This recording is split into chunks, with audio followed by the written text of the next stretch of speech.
Hey guys, in this video I'm going to show you how to join eFootball Discord server. If you find this video helpful, please consider to like this video and subscribe to my channel. In saying that, let's just jump straight into the video. Alright, what we need to do is open up Discord. Once you've opened up Discord, we need to go ahead and click on the Discover button here. It's at the bottom on the left hand side in those tabs. Now once we're here inside Discover, on the top right hand corner we've got a search bar here. So in there, type in eFootball and then go ahead and click search. Alright, then you'll be taken to Discord's Discover search results here. And now the one we're looking for is eFootball Hub on the top left-hand corner.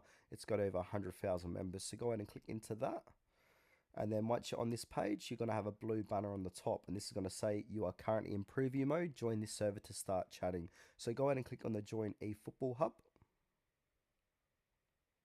And then from here, it's going to let you customize your experience. So just go ahead and fill out this form. So where you're from. So I'm from Australia. I'm going to go next.